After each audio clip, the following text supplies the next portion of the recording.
Hello my dear students, how are you? This is Sachin Mishra. Today we are going to study an important topic that is industry.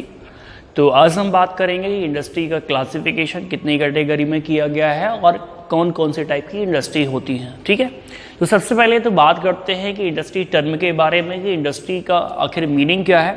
तो industry refers to an activity which involve और which convert raw material into the finished product या useful product. देखो industry एक ऐसा place, ऐसा ये भी बोल सकते हो कि industry refers to a place where raw material is converted into the finished goods. ठीक है, तो इंडस्ट्री एक ऐसा प्लेस है जहाँ पे कौन सी एक्टिविटी परफॉर्म की जाती हैं कि जहाँ पे रॉ मटेरियल को एक तरह से फिनिश गुड्स में कन्वर्ट किया जाता है। ठीक है, अब चलिए बात कर लेते हैं हम लोग टाइप्स ऑफ इंडस्ट्री के बारे में। तो industry further classified into 3 categories, primary industry, secondary and tertiary. ठीक है, तो सबसे पहले हम लोग बात करते हैं अगर प्राइमरी इंडस्ट्री के बारे में कि प्राइमरी इंडस्ट्री क्या है और प्राइमरी इंडस्ट्री कितने टाइप की होती है। ठीक है, तो प्राइमरी इंडस्ट्री में आखिर कौन कौन सी चीजें आएंगी। तो primary industry includes all those activities which are concerned with extraction of natural resources and reproduction of living species. यहाँ पे दो बातें की गई हैं। कौन कौन सी? पहली बात उन्होंने की है कि extraction of natural resources and दूसरी बात की है रिप्रोडक्शन ऑफ लिविंग स्पेसीज।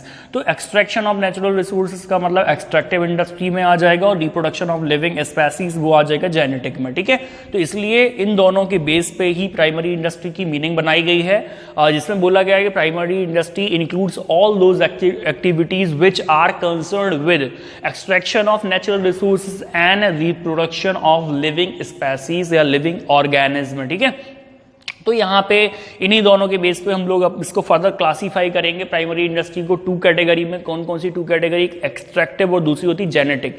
अब यहाँ पे पहला वर्ड आया कि भैया प्राइमरी इंडस्ट्री में पहली जो इंडस्ट्री है या सब क्लासीफाई जो हमने किया है वो एक्सट्रैक्टिव जेनेटिक में किया। एक्सट्रैक्टिव में एक्सट्रैक्शन का मतलब क्या होता है? देखो एक्सट्रैक्टिव क्यों नाम पड़ा इसका, क्योंकि एक्सट्रैक्शन मीन्स होता है मतलब कोई चीज जैसे निकालना, जैसे मिनरल्स निकालना अर्थ से, तो उसको हम बोलते हैं एक्सट्रैक्शन। ठीक है, तो एक्सट्रैक्टिव इंडस्ट्री में क्या चीजें आ जाएंगी कि extractive industry are those which involve extraction of something from natural resources. यानी कि जो नेचुरल रिसोर्सेज हैं हमारे पास, जो हमारी नेचर ने प्रोवाइड किए हैं, अगर उनमें से कोई चीज हम निकाल लेते हैं बिना मेहनत किए, कहने का मतलब हमने वो चीज नहीं उगाई, ना ही हमने वो वहाँ पे कोई मेहनत की, वो नेचर के द्वारा जो दिए गए हमें मतलब जो चीज़ें दी गई हैं, अगर हम उसको निकाल लेते हैं तो उस कंडीशन में जो उसमें एक्टिविटीज़ इन्वॉल्व होंगी वो सब आ जाएंगी एक्सट्रैक्टिव इंडस्ट्री में। ठीक है, तो एक्सट्रैक्टिव इंडस्ट्री और those industry which involve extraction of something from natural resources. इतना वर्ड ध्यान रखो कि extraction of something from natural resources, और इसके अलावा बोला गया है such as minerals from earth and fish from rivers etcetera. जैसे बालू घाट होते हैं, तो बालू घाट से जो बालू निकाली जा रही है रिवर्स से, तो वो एक तरह से इसी में आएगा, एक्सट्रैक्टिव इंडस्ट्री में आ जाएगा। या फिश फ्रॉम रिवर्स से जो मछुआरे होते हैं वो मछली पकड़ने का काम करते हैं समुद्र से, या कहने का मतलब है रिवर से या तालाब से, कोई भी पॉइंट से, तो वो चीज़ें भी एक्सट्रैक्टिव में ही आ जाएंगी। ठीक है, क्योंकि वहाँ पे एक्चुअली मछली अपने आप, वहाँ पे सीधी सी बात है उसने कोई मछली पालन नहीं किया है, तो वो इसलिए जो डायरेक्टली आप नेचुरल रिसोर्स का एक्सट्रैक्शन कर रहे हो तो एक्सट्रैक्टिव इंडस्ट्री में आ जाएगा। ठीक है, इसी तरीके से सपोर्टेड के जो वुड है या फिर जो टिम्बर है, अगर वो कोई फॉरेस्ट से लाता है काट के, लकड़हारे जो होते हैं वो लकड़ी काट के लाते हैं जंगल से, तो वो काम भी किसमें आ जाएगा? एक्सट्रैक्टिव इंडस्ट्री में आ जाएगा। ठीक है, अब हम बात कर लेते हैं इसका जो प्राइमरी का सेकंड इंडस्ट्री है, प्राइमरी का सेकंड पार्ट है जेनेटिक इंडस्ट्री। आखिर जेनेटिक इंडस्ट्री में क्या आएगा? ये प्लांट से रिलेटेड होगी और इसके अलावा एनिमल से रिलेटेड होगी। तो यहाँ पे बताया गया है कि genetic industry involve in the activity of rearing and breeding of living organism. यहाँ पे क्या बोला गया है? Rearing and breeding of living organism, that is words plants animal. देखो रियरिंग का मतलब क्या होता है? रियरिंग का मतलब होता है कि उन्हें पालना पोसना। ठीक है, और तो यहाँ पे एक तो आ जाती है rearing and breeding of living organism. तो जो आप लिविंग ऑर्गेनिज्म हैं, चाहे वो प्लांट्स हैं और चाहे वो एनिमल्स हैं, उनका आप पालन पोषण कर रहे हो, या फिर लिखा है ब्रीडिंग ऑफ लिविंग ऑर्गेनिज्म, यानी कि आपने उनका पालन पोषण करके बड़ा किया, उसके बाद फिर आप उसको फिर बेच रहे हो, तो वो चीज़ आ जाती है जेनेटिक में। जैसे एग्जाम्पल, जैसे वर्ड्स, ठीक है, जैसे मधुमक्खी पालन हो गया, ठीक है, या सेरीकल्चर है, तो वो इसमें आ जाएगा। इसके अलावा प्लांट्स, पौधे उगाए जा रहे हैं, या एक जो किसान है, एक फार्मर जो अपने खेत में फसल उगाता है, तो वो किस में आ जाएगा भाई? जेनेटिक इंडस्ट्री, क्योंकि वहाँ पे उसने प्रॉपर कल्टीवेशन वगैरह किया हुआ है, सीड्स वगैरह डाले होंगे, उसके बाद प्रॉपर इरिगेशन वगैरह किया होगा, जब उसकी फसल आई होगी तो वो चीज़ हो जाती है। वो जितनी एक्टिविटी परफॉर्म कर रहा है, उसका पालन पोषण कर रहा है, रियरिंग कर रहा है, तो ये चीज़ आ जाएगी किसमें? जेनेटिक में, ठीक है। तो वर्ड्स, प्लांट्स,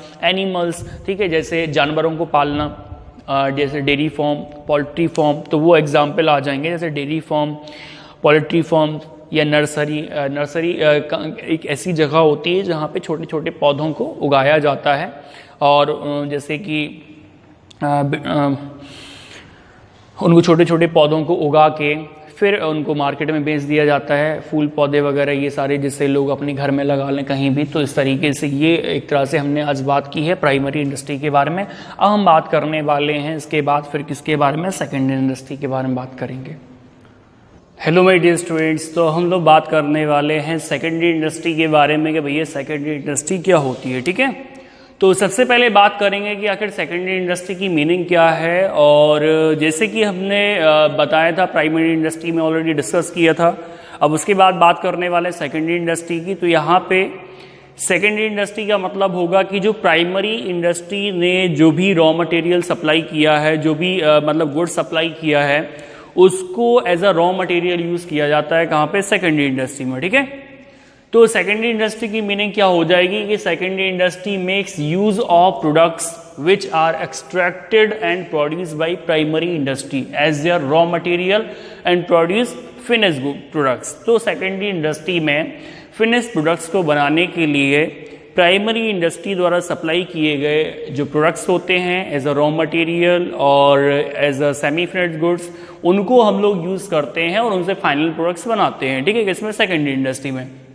हम बात करते हैं कि सेकेंडरी इंडस्ट्री के आखिर कितने टाइप होते हैं। तो secondary industry can be classified into two category. एक मैन्युफैक्चरिंग इंडस्ट्री हो जाएगी और एक हो जाएगी बेटा एक कंस्ट्रक्टिव इंडस्ट्री। कौन सी? एक कंस्ट्रक्शन इंडस्ट्री हो जाएगी। तो एक मैन्युफैक्चरिंग और एक हो जाएगी कौन सी? Construction industry. तो इस तरीके से यानी कि सेकेंडरी इंडस्ट्री को हम टू कैटेगरी में डिवाइड कर सकते हैं, एक मैन्युफैक्चरिंग और दूसरी कंस्ट्रक्शन। तो मैन्युफैक्चरिंग इंडस्ट्री का मतलब क्या होगा? तो manufacturing industry are engage in the process of conversion of raw material into finished goods. तो मैन्युफैक्चरिंग इंडस्ट्री में रॉ मटेरियल को एक तरह से फिनिश्ड गुड्स में कन्वर्ट किया जाता है, ठीक है। जैसे सपोर्ट डेट के फ्लोर बनाने के लिए जैसे व्हीट का यूज़ किया जाएगा, या बिस्किट बनाने के लिए एक तरह से व्हीट का यूज़ किया जाएगा एज अ रॉ मटेरियल, और जो बिस्किट होंगे वो आपके फाइनल प्रोडक्ट्स माने जाएंगे, ठीक है। तो ये एग्जाम्पल हो गया। इसके अलावा कई तरीके से कई सारे एग्जाम्पल हो जाएंगे, तो उनको एक एक करके हम लोग समझ लेते हैं।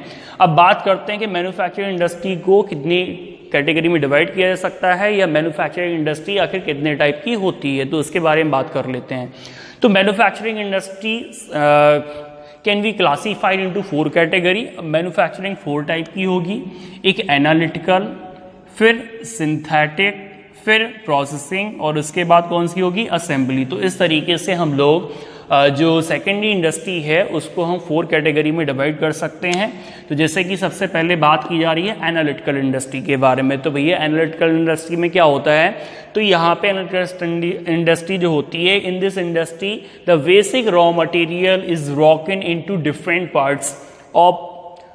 तो यहाँ पे क्या होता है कि जो रॉ मटेरियल है उसको डिफरेंट पार्ट्स में ब्रेक कर दिया जाता है टू प्रोड्यूस फिनिश प्रोडक्ट्स, ठीक है। तो एक फिनिश प्रोडक्ट्स यानी आप रॉ मटेरियल एक ही होगा, लेकिन उसको जो हम लोग यूज़ करेंगे तो उससे जो फाइनल प्रोडक्ट्स निकलेंगे वो मोर देन 1 प्रोडक्ट्स निकलेंगे, ठीक है। जैसे एग्जांपल ले रहे हैं क्रूड ऑयल का एग्जांपल, तो क्रूड ऑयल से क्या है कि जैसे क्रूड ऑयल के थ्रू क्या निकलता है, यानी कि कैरोसिन ऑयल, पेट्रोलियम, डीजल, ये सारी चीज़ें निकल के आ जाती हैं, तो उसको हम कंसीडर करेंगे किसमें, एनालिटिकल में। अब हम बात करते हैं सिंथेटिक इंडस्ट्री की। सिंथेटिक इंडस्ट्री में क्या होता है, तो यहाँ पे सिंथेटिक इंडस्ट्री में एक फाइनल प्रोडक्ट बनाने के लिए क्या करना होगा, यानी कि मोर देन 2 रॉ मटेरियल्स को हमें यूज़ करना पड़ेगा, डिफरेंट रॉ मटेरियल्स को यूज़ करेंगे, उसके बाद फिर कहीं हमारा एक प्रोडक्ट फाइनल प्रोडक्ट निकलेगा, तो उसको हम सिंथेटिक इंडस्ट्री में कंसीडर करेंगे।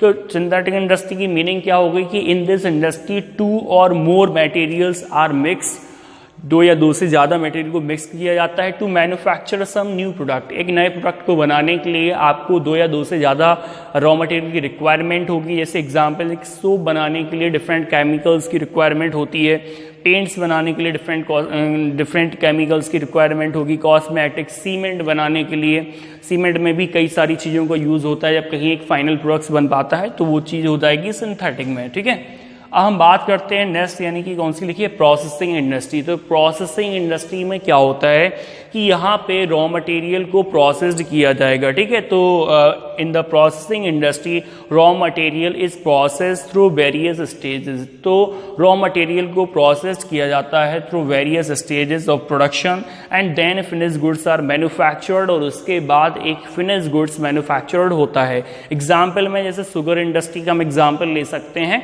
कि शुगर को मैन्युफैक्चर करने के लिए क्या होता है कि कई सारे एक प्रोसेस के थ्रू निकलना होता है, ठीक है, और उसके बाद कहीं फाइनली फिर शुगर मैन्युफैक्चर हो पाती है, ठीक। आगे बात करते हैं हम लोग नेक्स्ट, यानी कि असेंबली इंडस्ट्री। तो असेंबली इंडस्ट्री में मेनली यहाँ पे इलेक्ट्रॉनिक आइटम्स आ जाएंगे, जिसमें आपको एक फाइनल इलेक्ट्रॉनिक प्रोडक्ट बनाने के लिए कई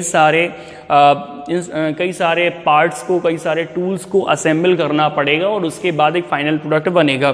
तो असेंबली इंडस्ट्री में क्या होता है कि in the assembly industry the various finish products are combined to produce a new finish products. Example इस कंप्यूटर मैन्युफैक्चर करने के लिए, टीवी, इसके अलावा मोबाइल फ़ोन। जैसे मोबाइल फ़ोन बनाने के लिए क्या है कि भैया एक जैसे उसमें स्क्रीन की रिक्वायरमेंट होगी, और इसके अलावा यानी कि माइक की रिक्वायरमेंट होगी, ठीक है, और उसमें बैटरी की रिक्वायरमेंट होगी, डिस्प्ले की रिक्वायरमेंट होगी, तो कई सारी चीज़ों की रिक्वायरमेंट होती है जब कहीं फाइनल प्रोडक्ट बन पाता है। इसी तरीके से ऑटोमोबाइल इंडस्ट्री, यानी कि जो बाइक मैन्युफैक्चर हो रही हैं या फिर जैसे सपोर्टेड कार वगैरह मैन्युफैक्चर होती है, तो उनको बनाने के लिए कई सारे फाइनल प्रोडक्ट्स का यूज़ करना पड़ता है। जब ये मैन्युफैक्चर हो पाते हैं तो वो असेंबली इंडस्ट्री में इनको कंसीडर किया जाएगा। अब हम बात कर लेते हैं सेकेंड इंडस्ट्री के सेकेंड पार्ट के बारे में, कंस्ट्रक्शन इंडस्ट्री। तो यहाँ पे सारी चीज़ों का कंस्ट्रक्शन आएगा। तो यहाँ पे कंस्ट्रक्शन इंडस्ट्री की बात करते हैं, these industries are concerned with construction of building, dams, overbridge, roads etcetera. तो मतलब जितनी भी चीज़ों का कंस्ट्रक्शन हो रहा है उनसे रिलेटेड ये कंस्ट्रक्शन इंडस्ट्रीज होती हैं। और these industries use the product of manufacturing industry. तो जो मैन्युफैक्चरिंग इंडस्ट्री प्रोडक्ट सप्लाई करती है उसका यूज़ कहाँ पे किया जाता है, उसका यूज़ करा जाता है कंस्ट्रक्शन इंडस्ट्री में, ठीक है। और एक चीज़ और कि कंस्ट्रक्शन इंडस्ट्री जो भी फाइनल प्रोडक्ट्स मैन्युफैक्चर करती है वो एक फिक्स प्लेस पे रहता है, उसको ट्रांसफ़र नहीं किया जा सकता है। जैसे जो रोड बनाया गया है उसको ट्रांसफ़र नहीं कर सकते हैं, इसी तरीके से कोई ओवर ब्रिज बना है, कोई ठीक है, कोई डैम बना है तो उसको यानी कि ट्रांसफ़र, या कोई बिल्डिंग बनाई गई है उसको ट्रांसफ़र नहीं कर सकते हैं, तो फिक्स प्लेस पे ही रहते हैं जो कंस्ट्रक्शन इंडस्ट्री जिन प्रोडक्ट्स को मैन्युफैक्चर करती है, ठीक है। तो इस तरीके से हमारी सेकेंडरी इंडस्ट्री कंप्लीट हो गई है, ठीक है। चलिए तो हम लोग बात करते हैं इंडस्ट्री के लास्ट टाइप, यानी कि सर्विस इंडस्ट्री, या फिर इसको हम बोलते हैं टर्सरी इंडस्ट्री, ठीक है। तो टर्सरी इंडस्ट्री एक ऐसी इंडस्ट्री है जो प्राइमरी इंडस्ट्री को भी सपोर्ट करती है और सेकेंडरी इंडस्ट्री को भी सपोर्ट करती है, ठीक है। तो इसके वजह से इसको हम लोग सर्विस इंडस्ट्री के नाम से भी जानते हैं। और जब आप कॉमर्स में पढ़ोगे कि कॉमर्स जैसे है, कॉमर्स में बताया गया था कि commerce include trade and auxiliaries to trade, तो इसको ऑक्सिलरीज टू ट्रेड या फिर एड्स टू ट्रेड उसमें भी इसको कंसीडर किया जाएगा। तो उसमें भी इसको हम लोग कंसीडर करेंगे एड्स टू ट्रेड, यानी कि ट्रेड करने के लिए मतलब उसमें भी इन सर्विसेज की हमें हेल्प लेनी पड़ेगी। तो ये एड्स टू ट्रेड में भी कंसीडर करेंगे हम लोग, और यही हमारी टर्सरी इंडस्ट्री है और यही सर्विस इंडस्ट्री है जो प्राइमरी और सेकेंडरी इंडस्ट्री को भी सपोर्ट प्रोवाइड कर रही है, और इसके अलावा ये यानी कि ट्रेड को भी सपोर्ट प्रोवाइड करेगी। ठीक है, तो चलिए सबसे पहले बात करते हैं इसकी मीनिंग की। टर्सरी इंडस्ट्री की मीनिंग क्या होगी? तो tertiary industry is concerned with providing services which facilitate a smooth flow of goods and services. तो इसमें एक तरह से हम लोग सर्विसेज को कंसीडर करते हैं और जिनके थ्रू क्या है कि गुड्स एंड सर्विसेज का स्मूथ फ्लो बना रहे। ठीक है, इसके अलावा this industry help in the activities of primary and secondary industry. ये प्राइमरी और सेकेंडरी इंडस्ट्रीज की एक्टिविटीज को हेल्प करती है। अब बात करते हैं कि इसमें कौन कौन सी टाइप्स हैं और कौन कौन सी वेरियस टाइप्स की सर्विसेज इसमें प्रोवाइड की जाती हैं। सबसे पहले बात करते हैं भैया ट्रांसपोर्ट की। तो ट्रांसपोर्ट का मतलब क्या होता है? नॉर्मली आप लोग जानते हैं ट्रांसपोर्ट इज अ फैसिलिटी और is a service which help to movement of goods from one place to another. तो ट्रांसपोर्ट एक ऐसी फैसिलिटी होती है जिसके थ्रू क्या होता है कि गुड्स को एक जगह से दूसरे जगह ट्रांसफर किया जाता है। ठीक है, तो transport facilitate movement of goods from one place to another. जैसे सपोज डेट के कानपुर से गुड्स ट्रांसफर करना है, जैसे कानपुर से गुड्स मान लो कि कोई खरीद के लाया उरई में, तो ये एग्जाम्पल हो जाएगा किसका? ट्रांसपोर्ट का। एक जगह से दूसरे जगह ट्रांसफर हो रहा है। ये जैसे कोई गुजरात से कानपुर खरीद के लाया है, तो वो चीज़ एक तरह से किसके द्वारा होगी? ट्रांसपोर्ट के थ्रू पॉसिबल है। ठीक है, अब ट्रांसपोर्ट के आपने छोटी क्लासेस में टाइप्स भी पढ़े थे कि ट्रांसपोर्टेशन फैसिलिटी कई तरीके से होती है कि भैया एयर ट्रांसपोर्ट है, वाटर ट्रांसपोर्ट है, रोड ट्रांसपोर्ट है। ठीक है, तो इस तरीके से अब बात करते हैं बैंकिंग। तो बैंकिंग कौन सी सर्विस होती है? तो banking is a financial service which provide credit facility. जो एक तरह से बिजनेसमैन को या जो इंडस्ट्रियल्स हैं, जो लोग इंडस्ट्री में इन्वॉल्व हैं, उनको एक तरह से क्रेडिट फैसिलिटी यानी कि लोन प्रोवाइड करती है और उनकी डिपॉजिट्स वगैरह को एक्सेप्ट करती है, उनके फंड वगैरह को ट्रांसफर करने में हेल्प करती है। ठीक है, तो ये हो गई बैंकिंग। ठीक है, अब बात करते हैं हम लोग इंश्योरेंस की। तो इंश्योरेंस की भी बहुत ज़्यादा ज़रूरत होती है। इंश्योरेंस की क्यों ज़रूरत होगी? Because insurance provide a service of coverage of various risk. तो ये ऐसी सर्विस प्रोवाइड करता है जिसके थ्रू आप अपने डिफरेंट टाइप्स के जो रिस्क होते हैं उनको कवर कर सकते हो। तो इंश्योरेंस कई तरीके से इंश्योरेंस पॉलिसी ले ली जाती है। तो जहाँ भी रिस्क समझ में आता है उससे रिलेटेड इंश्योरेंस पॉलिसी ले ली जाती है। ठीक है, अगर वो इवेंट हो जाता है अनएक्सपेक्टेड इवेंट, तो उस कंडीशन में इंश्योरेंस कंपनी फिर आपको वो क्लेम देती है जो भी आपका लॉस हुआ होगा। तो इसलिए insurance provide safeguard from the various types of risk. अब बात करते हैं हम लोग नेक्स्ट वेयर हाउसिंग की। भैया वेयर हाउसिंग क्या होता है? तो वेयर हाउस के बारे में समझ रहे हो? वेयर हाउस का मतलब है कि जहाँ पे गुड्स को स्टोर किया जाता है। ठीक है, गोडाउन टाइप का आप समझ सकते हो, जहाँ पे गुड्स को हम लोग क्या करते हैं? स्टोर करते हैं। तो warehousing is a facility which provides storage for the goods and services. तो जहाँ पे हम लोग गुड्स को क्या कर सकते हैं? स्टोर। हालांकि सर्विसेज को तो स्टोर नहीं किया जा सकता है, बट गुड्स को स्टोर करा जा सकता है।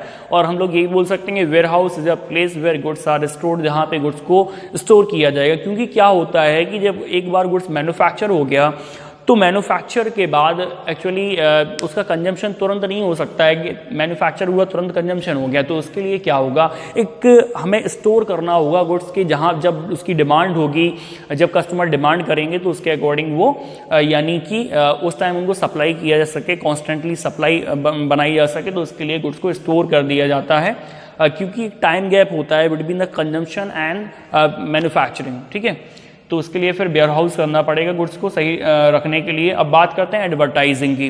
तो advertising is a facility which provide information to the customer about the products. जो कस्टमर को प्रोडक्ट्स के बारे में पूरी इंफॉर्मेशन प्रोवाइड करती है, तो वो क्या होता है? एडवर्टाइजिंग होती है।